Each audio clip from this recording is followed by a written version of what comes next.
welcome to Revelations of a Delusional Knitter. I am Angela, your host. This is episode 146. It is not the 30th today. It is February 3rd, Friday. On to updates and housekeeping. Welcome if you are new. If you are returning, I thank you as always and hope either way you enjoy and continue to watch the show. The show is on iTunes, YouTube, delusionalknitter.com. I also embed the video in the Ravelry group, so if you're not a member of the Ravelry group, but you're on Ravelry, come on over and join. It's Revelations of a Delusional Knitter. And I am also on Instagram as Delusional Knitter. Declarations. In January, I had been podcasting for 5 years, so it took me a little bit to go back and find it, but January of 2012, yeah, that's 5, right, is when I had started video podcasting. And the initial episodes were horrendous. I also, it's right there actually, I didn't have a good camera when I started out because I didn't know, if I would do it or whatever. I had a flip, or whatever this thing's called. I don't even remember. Is it even called a flip? Whatever it is. It's this little dinky thing. That worked well enough, but I upgraded eventually, but yeah. And I wasn't very good at it. Not that I'm going to be very good at it today. I'll explain why in a minute, but it's just funny. Makes me laugh. So, I'm tired. I probably have bags under my eyes. I've worked the last 10 days in a row. Because right now, it's a new year. We rebid shifts every year. And there's a vacancy on my shift, which means primarily the only overtime I am eligible for is on my shift, which means on my days off. So, yeah, the last 2 in this rotation I had overtime, so I've been working a lot, and I'm tired. But I do have today off, and I have tomorrow off, so that's fabulous. And I will be working on Sunday, but that's okay. It's the Super Bowl. I'm sure we're gonna get wind of it at work, and the coworker I'm working with and I are bringing in food for each other. I'm gonna bring chicken wings. I don't know what he's bringing, but we'll have a good time. So, we went to the farmer's market with our friends that we do every year, and that was fun. We actually got there early this time. We're usually pretty late, and it's so packed and it's so busy, and we go on the fiber days. For me, pretty much.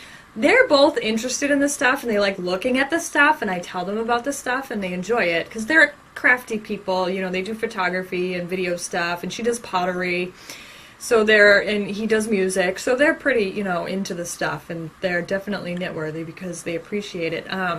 She's the one I made the Pinguino mitts for, so, and they get me a lot of my photography. They're the ones that do the good photography, like Mirabelle and Pinguino, and some of my patterns they've gotten me the photography for. So while we were there, we were walking around, and we walked by a booth, and Beth says, "Ooh, look at those designs." And I look over, and I'm like, oh my god. So we keep walking, and I mumble back to her, I'm like, yeah, that's a famous author and designer. And she's like, oh, really? And I'm like, yeah. And she's like, oh, let's go talk to him. And I was like, no. Like it's a rock star or something. And it was Alistair Bosquin, whose book I just reviewed in the last podcast.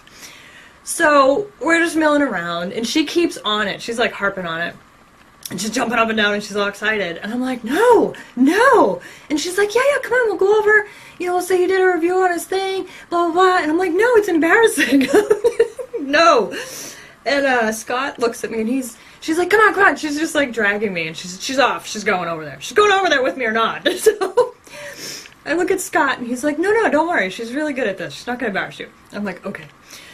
So we go over, and she is fantastic. She's in marketing, so she's probably, this is what she does anyway. But, yeah, she just leaned in. She waited for the lady to finish talking that was talking. Then she leaned in, and she said, hi there. My friend here did a review of your book on our last podcast. Can we get a photograph with you? I was like, okay. So, I wish I knew he was going to be there, because I would have been more prepared. I had no idea, to be honest with you. I didn't even realize that he was on the list.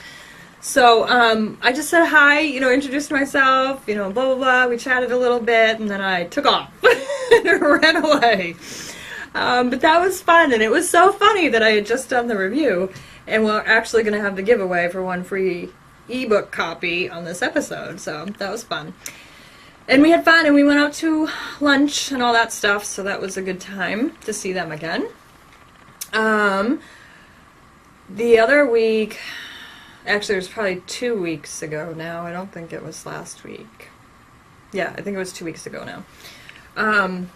My cat, Nico, we have 3 cats. Nico is a rescue. Technically they all are, but the other 2 I adopted from some lady I worked with whose cat got pregnant. But he was from an actual rescue group that like rescued him from, I believe he lived outside and was kind of either like feral or like a hoarder, but lived outside and wasn't cared for. But we got him when he was 7 months old, so he was pretty young when we got him. He's always had really horrible teeth. They just break down and decay, and they're just really bad teeth. He had 5 extracted like a year and a half ago. And then he was fine. And before that, he wasn't getting sick, but he wasn't eating very much, and he would pause while he was eating, and he was clearly in pain, and he had horrible, like, dragon breath. It was awful. And once they took him out, he was perfect. Once he healed, he was perfectly fine again, and he was, like, bouncing off the wall, and blah, blah, blah. So that's the thing about Nico, too. He's not your average cat. He has an enormous personality. And he's very much like living with a little person. A little crazy person, but a little person. Like, I love all of them to death, obviously, but the other 2 are more like cats. You know, they nap a lot. They'll be in the room with you.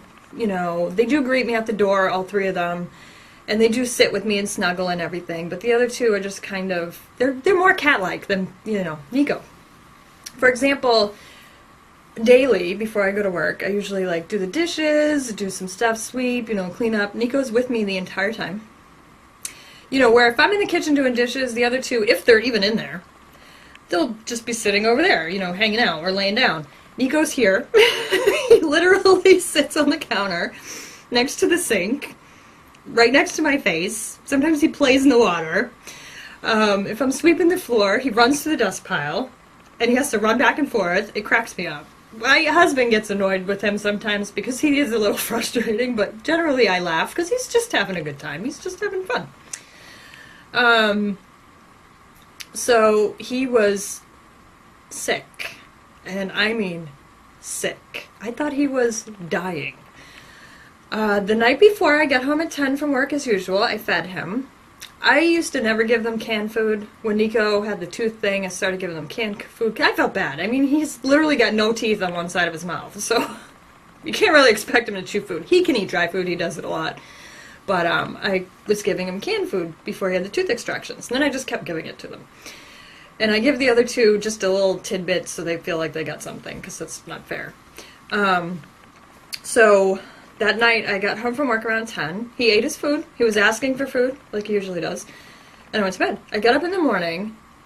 I woke up to hearing him vomit, and I got up and I saw him vomit. And then he just looked horrendous. He looked and I said this to the vet, I was like, the best way I can describe it, he looks like somebody with a severe hangover or migraine. That's what he looks like. And then he went in the chair he usually sits in, and he just laid there. And he was breathing really fast, and he felt hot, and he was not unresponsive, but not very responsive. If I talked to him, I pet him, he would just barely open his eye and look at me, where usually if I talk to him, or even if I walk in the room, he picks up his head. So I was very concerned, because that was also quick. The night before, he had seemed fine. I might have been tired and didn't notice, but he ate his food and did everything that he normally did. So I called the vet. Actually, first I noticed... my husband doesn't do it often, but when he makes tuna fish sandwich, he gives them some tuna and some juice. And there's a certain plate he uses for that. That plate was on the kitchen floor, and it was empty. So I call up my husband, and I say, hey, how was Nico this morning? And he's like, you know, it's funny you ask. I gave them tuna. He walked over, looked at it, but then kind of turned his nose up and walked away. And I was like, okay, he's going to the vet. He was like, why? What happened? I'm like, he's laying here like a lump. He looks like he's dying. And so I call the vet, and of course I get an appointment 6 hours later. Which, I get it. They have appointments. They have stuff. But I'm like, oh my God, I have to sit here and look at him for 6 hours. By the time the appointment came around, I'm surprised I didn't have a mental breakdown, because I was freaking out. Absolutely freaking out. I was checking on him every 10 minutes to make sure he was okay. And yeah, like I said, he was breathing really fast. That's what really creeped me out. So we go to the vet. They check him over. They don't see anything other than he's got 2 bad teeth in his mouth again. And I was like, oh my God, that was only a year and a half ago. Why didn't they just take them all out? You know? And the vet was like, well, you know. And I was like, no, I get it.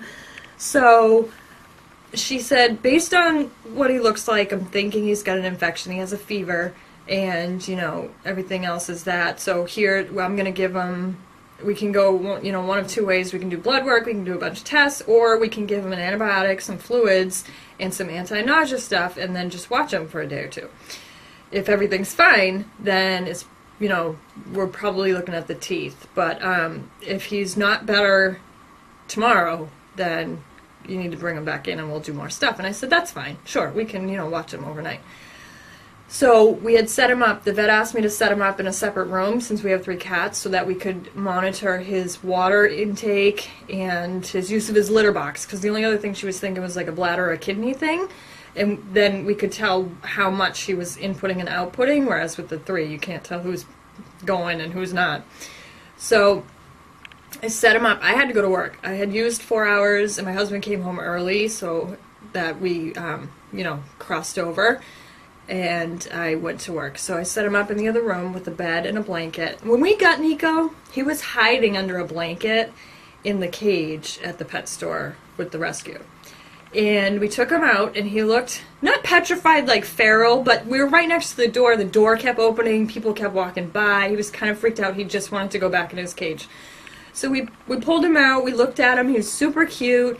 And the girl that was there was his foster mom, and she kept going on about his personality and how much, you know, blah, blah, blah, blah, blah. And then he was freaking out and, like, claws on me. Not nasty, but, like, scared. And I was like, oh, let's put him back. You know, he's really scared. Let's put him back. And he dove under the blanket, and all we could see was his little face. And my husband fell in love with him. And I'm thinking, like, this cat is, like, petrified of everything. I'm not sure he's a great, you know, whatever. But the girl kept talking him up. And she's like, this is not normal for him. You know, he's really scared. He's little. Blah, blah, blah. At my house, he does this, this, and this. So we were like, you know what? We'll take him. So we took him. When I brought him home from the vet, he dove right under the blanket and did that thing again. And I was like, oh, my poor baby. But he was fine, and he was actually getting better already. Probably from the stress from the vet, though. Perked him up. So I went to work. But when I came home from work, he was up. He was out of the bed. He was, he just looked a little tired, but he looked better. My husband slept with him in there, and I slept with the other 2 in the bed, and the next morning, he was at the crack in the door, screeching at me when I walked by to let him out. So I was like, okay, I think the antibiotic worked, and now he's fine. He was completely back to himself within like 2 days. And he's still doing well, but the antibiotic works for 14 days, which is like today, so now I'm going to start watching him like a hawk to make sure that that doesn't come right back. But he's probably going to have to get the rest of his teeth removed. And he's not going to have anybody's canines, so, yeah. But I am very happy that that worked so quickly and he got over it, and I think it's the teeth because of that too, because before he had the other extractions, he was on antibiotics twice before we were like, yeah, he needs all those teeth yanked out. And same thing, like the antibiotic works really quickly, and he gets better really quickly. So that was good. I was happy with the end of that. But I've never seen, he was never that sick the last time either. So I don't know why. He's older now too, but that was scary. It was really scary. Revelations. I have an FO. So previously I was working on the Project Peace cowl, and I finished it, and it's a lovely cowl. I didn't block it yet either, but it looks really good. So it's one of those long cowls, but it's got a really nice stitched texture with the slip stitch. So I like that one a lot. This is Nitpicks. I don't know where the tag is. It's right here. Right? Yeah. It's Nitpicks Hawthorne fingering kettle dyed. So it's not like their standard, it's 80% wool and 20% nylon, but it's not like their standard yarn. This is more of a squishy, bouncy, you can really see the plies in the yarn. It almost looks like pearly, you know what I mean? I don't know, I'm asking you questions like you can answer me. So it's different. It's not a smooth, flat, worsted type yarn. It's worsted, but it's, you can really see the plies. And it came out really good for that stitch pattern. So I like that one. I did also finish a bunch of squares, but I sent them off because they were for the world record blanket. So Jen over at Blaine Fleece and Fiber was collecting up a bunch of them to send them over to Ireland. So I did 4, I believe. So that was fun. My other project is the Making Christmas socks that I was redoing, because the first go around I did 64 stitches and they were way too big. These fit perfectly. I did cut them a teeny bit short, like I probably could have done another 2 rows or so, but it's fine because once I block them they'll be fine. So I'm just doing plain vanilla socks. I did the Fish Lips Kiss heel. Both socks have heels, and now I'm on to the leg. So that's fun. That's one. Like I said, this is the other one. So they're both done up to the heel. I love how it came out too, though. Like, I wouldn't even want to rip it out and do a couple more rows because I really like how the heel came out with the color versus the toe that's the black. I think that's really cool. So I was happy how those came out, and they're pretty matchy-matchy. I kind of lined up where the stripe started and how much I had for black before I started. Rosencrantz. That I brought up on the tablet so you could see the actual hat pattern. It's a brioche stitch. It's very interesting. I have to pay attention. I pretty much don't listen to a book or do anything while I'm working on this one. And I only do like a row or 2 a day when I work on it, and I don't even work on it every day, but I think I showed it before actually because I really liked it, so I ended up buying it. That's Rosencrantz, and I am using that yarn I got from Louette, the Louette Gems yarn in the mint and the lavender. I think it's gonna look awesome when it's done. So those are my colors, and here's my teeny tiny. I don't even know which is the inside and which is the outside right now. Oh no, I do from the cast on. So that's how that's coming out. I don't have much done, but there are at least some kind of rest rows where you just do the brioche, where you do a slip one and then a knit one all the way around instead of the big, you know, the slanting decreases and the increases and stuff to make the flower shape. So it's nice when I get there. I have bow ties or cool shawl on my list here, but honestly I didn't touch it. I guess my I just completely lost. That word just didn't come out of my brain. I was searching for it. It just didn't come out. The thing I did that was something is I dug it out of the closet. Is what I was trying to get at. So I got that far. I have to go find the pattern. I mean, I can reprint it, but I think it must be printed around here somewhere. Number 1. Number 2, I don't know that I noted where I left off, so I have to figure out where I was on the chart. I'm on the edging. There's not much left of that shawl. But, yeah, that's what, oh, did I mention I was tired? My brain just totally shut down. We'll see how the rest of this goes. String theory. I have 2 FOs. I have wanted to try this for a long time. I did some plied beaded yarn. And you know what? I labeled this, and I'm not sure. No, I did wash this. You know what? Maybe I didn't. Because it doesn't smell like the stuff I washed it in. Maybe I didn't wash it. I thought I did. No, I did. It did, because it was hanging there for a while. I'm sorry. Bear with me. So, this is chain ply with beads. And I did the kind where I didn't add the beads as I went along. I strung a bunch of beads on, and then I pulled them up whenever I wanted to place them. So that's this. This is some Into the World fiber, some Superwash BFL that I had. It's only like 2 ounces, it's only like 50 yards, but because I just wanted to try out the technique, I didn't need a whole bunch of yarn to do that. But that was a lot of fun. And then I have, I believe I showed it on the last one. This is not washed, I know. I had that Cheviot. I wanted to combine 2 4-ounce braids, so this is the first one. So this is, I don't even remember which one is which. So I had 2 4-ounce braids. I split each into thirds. So one skein is 2/3 of one and 1/3 of the other. And the other skein I do will be 1/3 and 2/3. So they'll look a little different. The colors I picked, though, kind of went pretty good together. So And this was Cheviot, I think I just said. This is also Into the World. I don't know if I just said that. Did I mention my brain's not working very well today?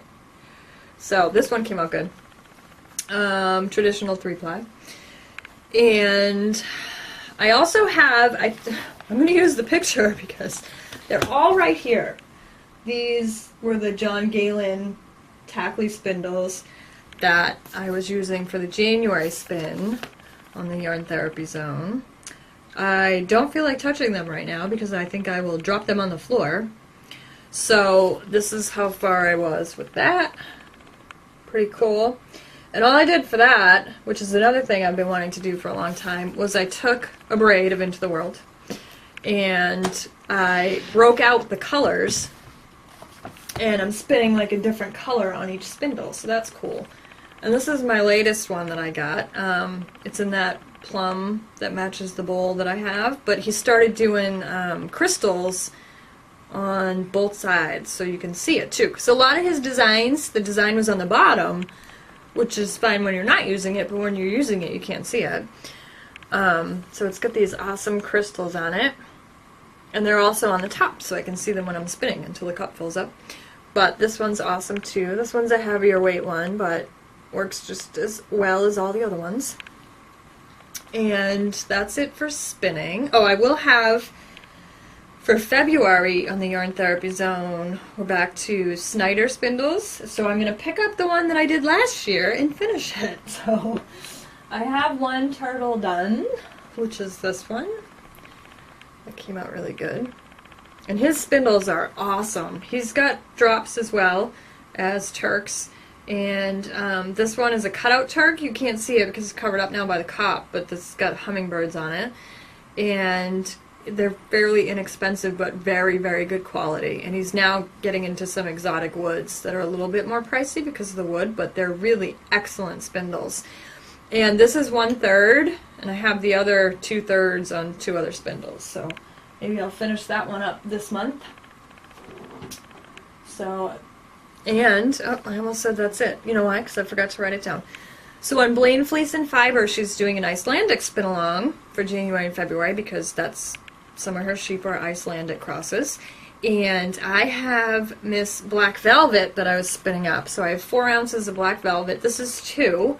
So I have to spin up another bobbin and then I can ply them together. And it came out awesome. And she's a gorgeous sheep and she's got great color.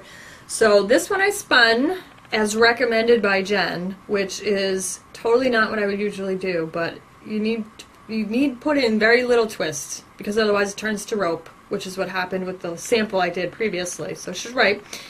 So there's very little twist in this. I spun it on the highest, the biggest whirl, so the lowest ratio, and I treadled super slow and I drafted really fast. So that's how that works.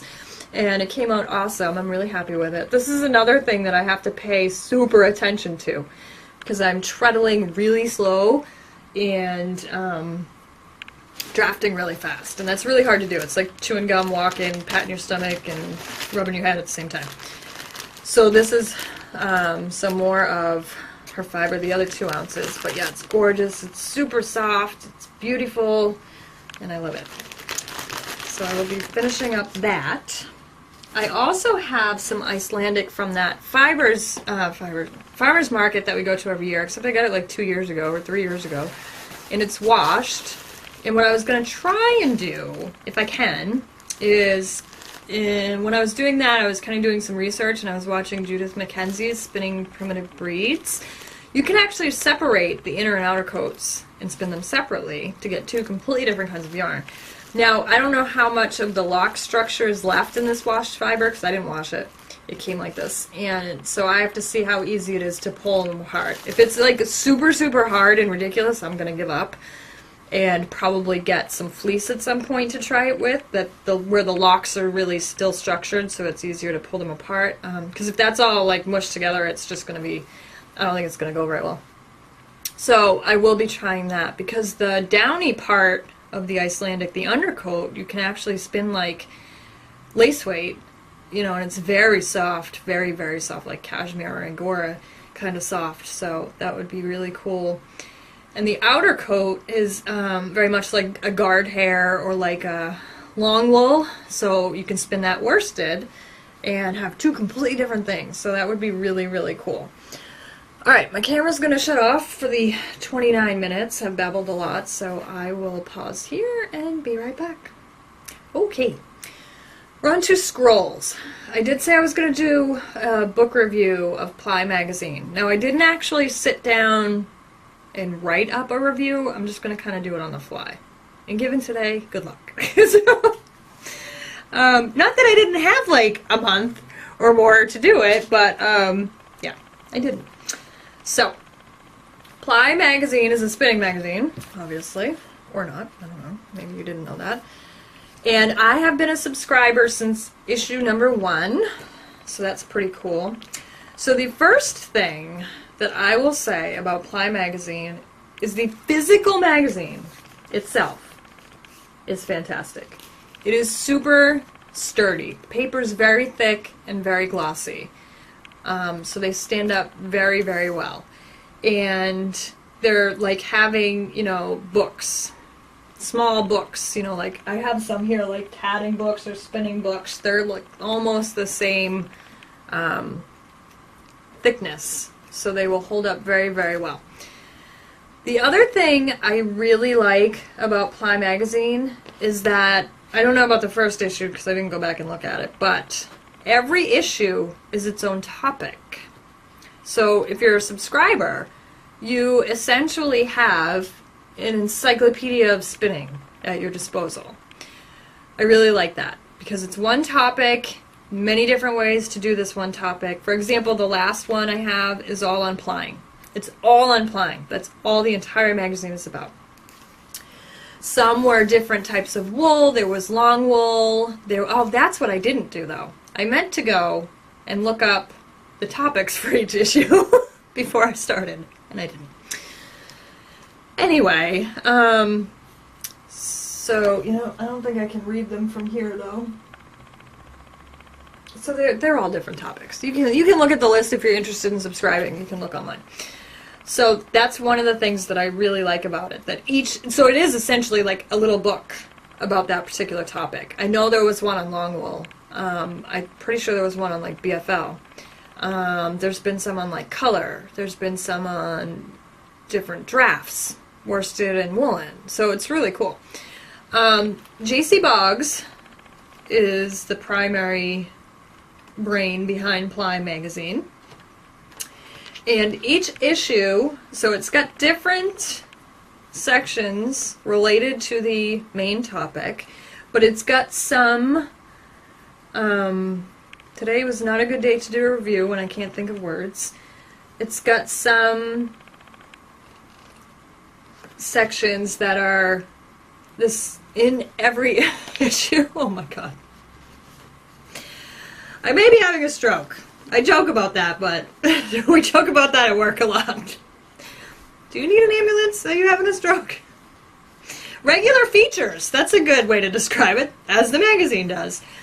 So one of them is Ergo Neo, and that's all about how not to hurt yourself, or, you know, I'm hurting myself right now. How not to hurt yourself while you're spinning, because spinning is a very repetitive motion-based hobby. And you can easily injure yourself by doing the same thing over and over and over again. Franklin Habit has a column that he does.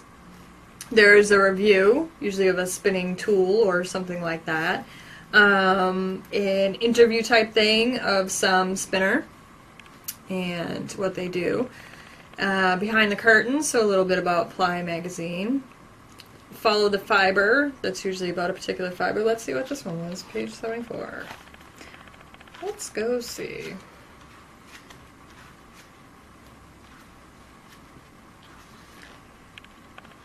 Ooh, this is about coiling. That might be a different technique thing. You know, I really did an extremely poor job of preparing for reviewing this magazine. I really did.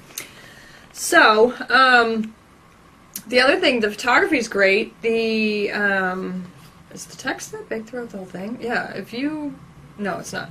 The text is fairly big, though. The photography is really good. The text is very clear.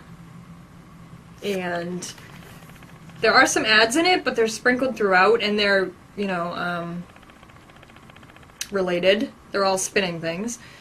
So I highly recommend it if you're a spinner, or if you want to learn how to spin, or anything like that. It's $36 a year. You get 4 issues, but like I said too, it's like a ridiculous print copy. It's very well done, and it will definitely hold up for a long time because the paper's so thick. Here's some examples. Like, there's lots of pictures when there's a technique or a different type of fiber or something like that. It's really good. That is PLY Magazine, in case you were wondering. Let's see what's in this one. So, like, this one's all about plying. So, oh, there's patterns in there, too. This is the winter one. They all have a couple of patterns. Oh, and this one's a crochet one. That's new. I think they've all been knit ones before. So, like, here's a sweater pattern. So there's usually a technique like that. So this is all in plying. So they'll give you, like, how you can spin up that yarn for that particular project. They'll give you the information you need to set up your wheel and spin the yarn to that specification so it'll work for that pattern also. So that's really cool. I hope you got something out of that. Like I said, I'm having a tough day, and I didn't prepare for that at all. The other thing I was going to show you is my spinning journal. So I just have a nice hardbound book that I found at Walmart in clearance section, so I think it cost me like $2 or $4. And it's just a lined notebook, and all I do is I take a sample of the wool, like this, and I tape it in there just for historical purposes. And then I record the date, I record the dyer and the type of wool, and then my notes on it, if I spun it, which wheel, which ratios, and then I will usually pull out the Fleece and Fiber source book, and if I find anything interesting in there, or anything that I didn't note from the sample, like the crimp or the staple or things like that that's in there, then I'll put that in there. Like, here's the Cheviot that I just showed you that skein of. That's the Cheviots. There's an example of what the fiber was like, and I have the micron count. It was into the world. I have my notes, and then I have the notes I found in the Fleece and Fiber source book, and I spun it on Cassandra and the ratios. So that's just my simple spinner's journal. And then I took a bunch of notes. I have J.C. Boggs, worsted to woolen, Craftsy class, so I just put all my notes from that while I was watching it right in here so I can find them again. If I find other techniques or things that I want to remember, I'll jot them down in here. So it's a nice record of what I've spun and some good notes and stuff on different techniques. We do have the giveaway for Double or Nothing, so let's do that. There were 14 entries.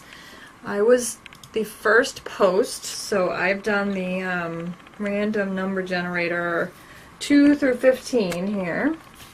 I will click generate, and we have 14. 14 is the winner. So let's go see who that is. 14 is Eileen.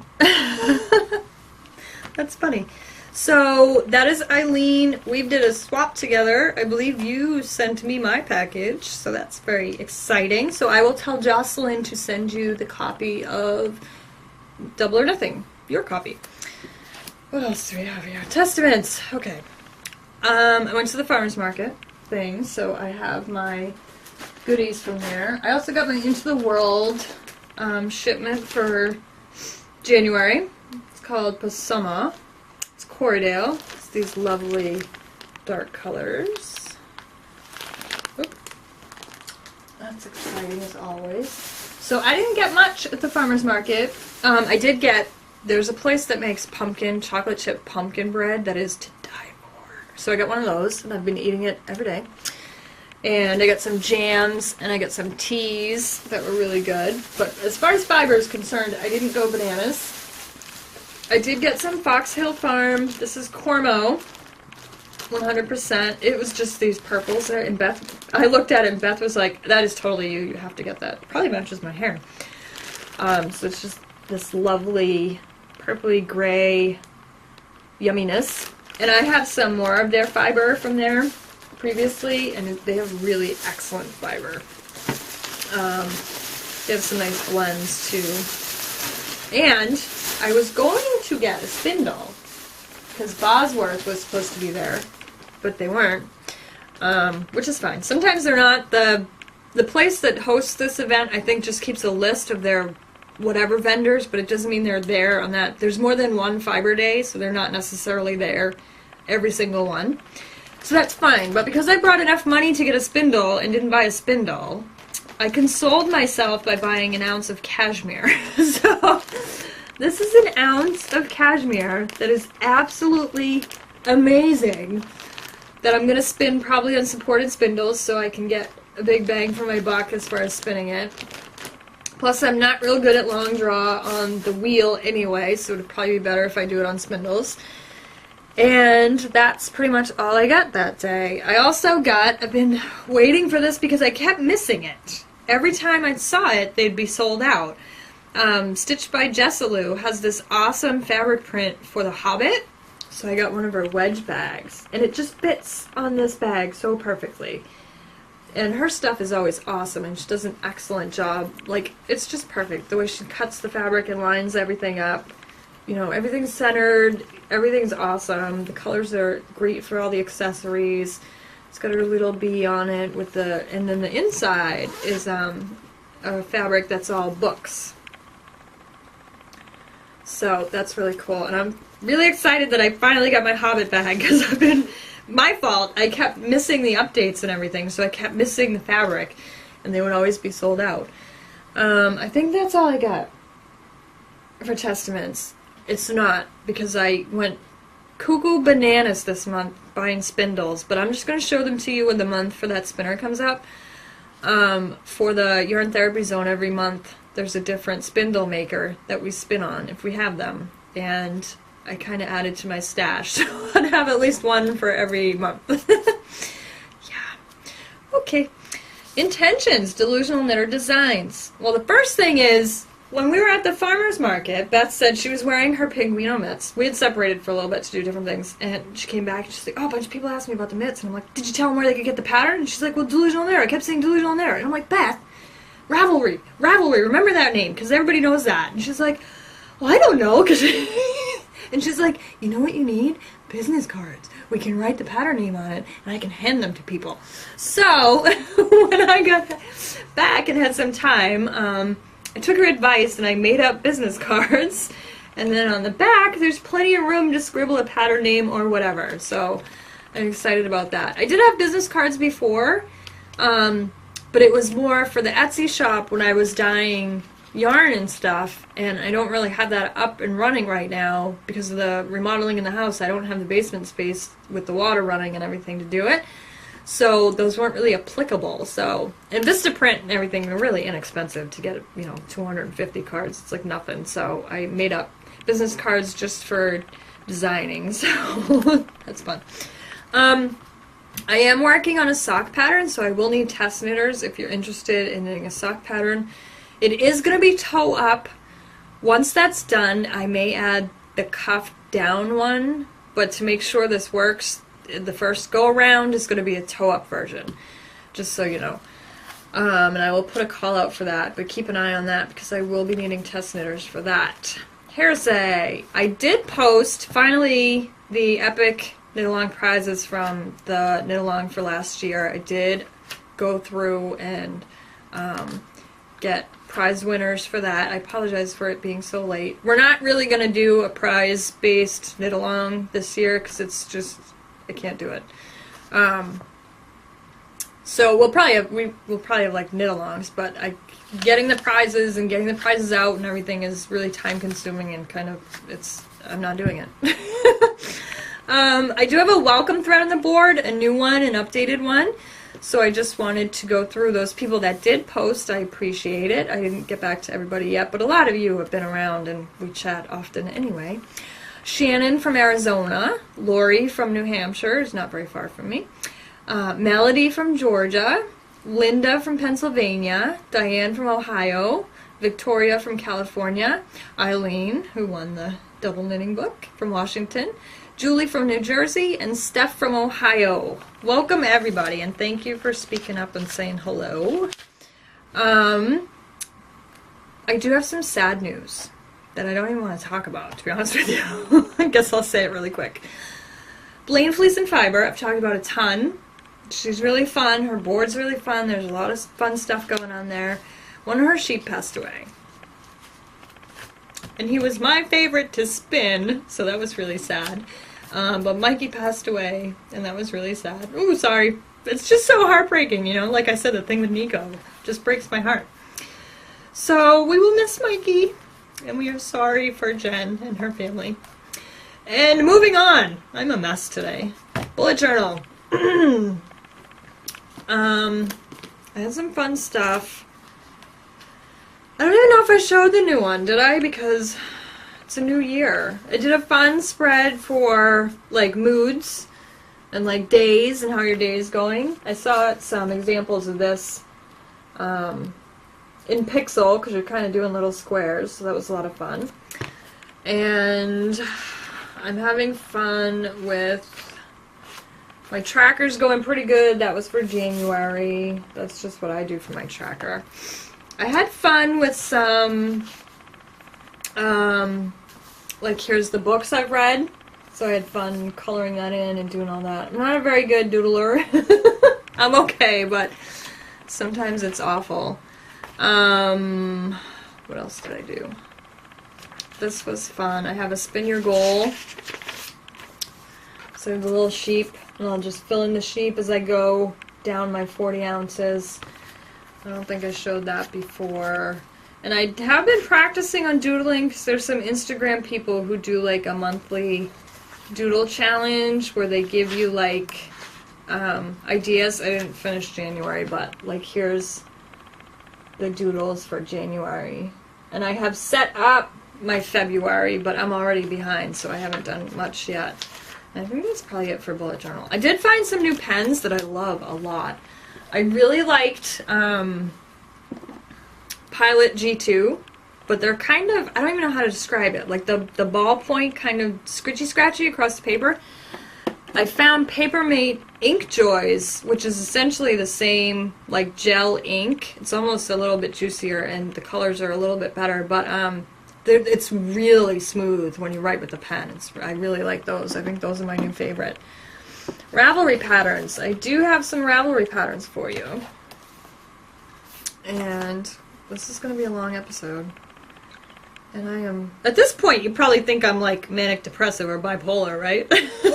After today. That's what happens when you work 10 days in a row as a 911 dispatcher. You eventually just go crazy. I'm also losing my voice for some reason. Ravelry patterns. River Dance. I actually got this one free. It was free for a limited time, and I scooped it up. It's this really gorgeous sweater. And it's just a really simple eyelet pattern, but the designer really had a great idea with this one. That is River Dance by Elena Nodell. It's $6. It uses sport weight yarn. Then I have, I don't know if it's Rebel, like the individual, or Rebel, like the act of, but it's by Josh Ricks, and it's a hat pattern. It's just awesome if you have like colors. It's really cool. It's kind of like on a bias kind of a thing. It's awesome. That is also $6, and it uses DK. And the Yin Yang Kitty ankle socks that I'm sure you could make into full-length socks if you wanted to. This is free, and it's just some simple color work. It's so cute. It's so, so cute. That's by Gina Garcia. And like I said, it's free. And yeah, there's nothing to prevent you from continuing on up your leg, you know, to make it a full-length regular sock. Alright, Delusional Jabber. Like I haven't been jabbering enough already. Reading. I have read 6 books. I read 6 books in January. One of them I probably started in December, the bulk of, but that's awesome. So I finished The Last Unicorn. That was an audiobook I was listening to by Peter S. Beagle. That is one of my absolute all-time favorite stories ever. That movie was out when I was a kid. I've mentioned before I met him, and I saw the movie on the big screen in the city I work in at the local theater a couple years ago. That was awesome. The Maze Runner I finished. That's a really good series. If you like Divergent, if you like what's the one? Mockingjay, The Hunger Games. You'd like this one. It's really good. Dark Matter, I finished. That's by Blake Crouch. I have yet to find something of his I don't enjoy. He did Wayward Pines, and that was made into a TV series on Fox. Dark Matter's really interesting. It's about like a alternate universe machine kind of thing that you can go in. It's really cool. The Water Horse, that was a short one. The Wonderful Wizard of Oz, the original audiobook. That was really interesting because it was I can see where they got the first movie, I can see where they got the later movie with James Franco and what's her name? That 70s show, Jackie. Mia, I can't even think of her last name right now. Meg on Family Guy. So that was fun. And then I just, like 2 days ago, finished up Howl's Moving Castle, and that was an awesome one. The beginning's it's kind of difficult to get into at the beginning, but it's a really great story if you like fantasy and stuff like that. It's really awesome. I am currently, actually no, I just finished this at the hair salon today. Wishful Drinking by Carrie Fisher. I started reading that actually a little while ago after she passed. I had no idea she wrote a bunch of books. Did you know that? She's pretty funny. The Girl on the Train, I'm listening to the audiobook, which is awesome. The story itself is excellent. I think I'm enjoying it more because I'm listening to the audiobook and all of the narrators have English accents. The book takes place in London or outside of London, so that makes it really good. I'm also reading The Scorch Trials, which is the second one in the Maze Runner series. But I'm really enjoying my reading right now a lot. TV. I finished Lucifer, Son of Zorn, Falling Water. Those were all really good, and I hope they renew, because I'll watch them for the other seasons. I found a really great one on Amazon called Sneaky Pete, and Giovanni Ribisi is in it, and I love him. And also is Bryan Cranston.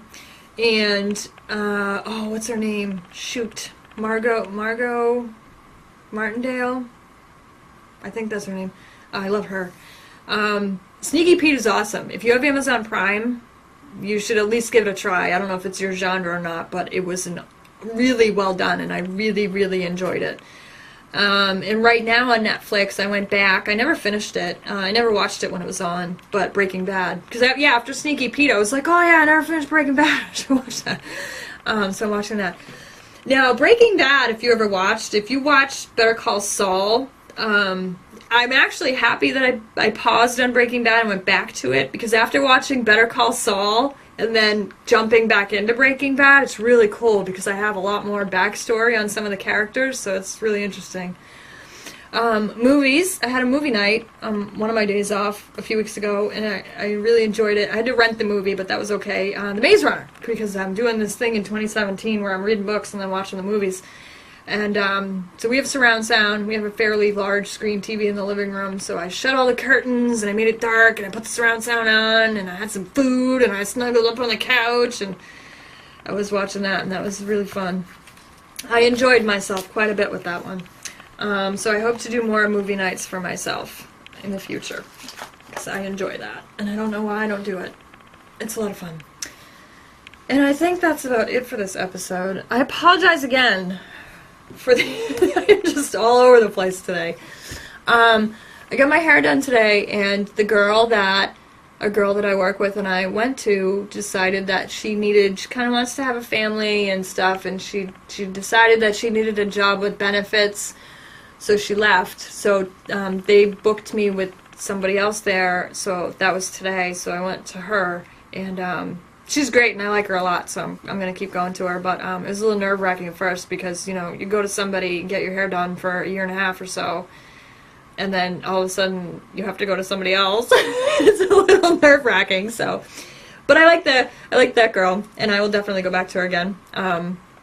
That's fine. Because I didn't want to switch salon. I mean, if I had to, I would, but I didn't really want to switch salons because that one's very convenient. It's easy to get to. It's only like 10 minutes from my house.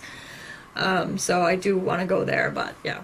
You know how it is. You have somebody, that's who you go to, and then they're not there anymore. So my day was a little nerve-wracking. And then after that, since I worked the last 10 days in a row, I had a ton of errands to run. I had a lot of shopping to do, and I had a lot of stuff like that. And actually, after I finished recording, when I set this up to the computer to like render it and everything, I still have all my house chores to do. Because I would really like to get everything done today so that tomorrow I can do whatever I want and have fun. We are hoping... The plan is to go see the new Star Wars movie tomorrow before it's out of the theaters because we haven't seen it yet, so I hope we do get off our butts and go do that tomorrow. That's also why I want to get the rest of my stuff done in the house today.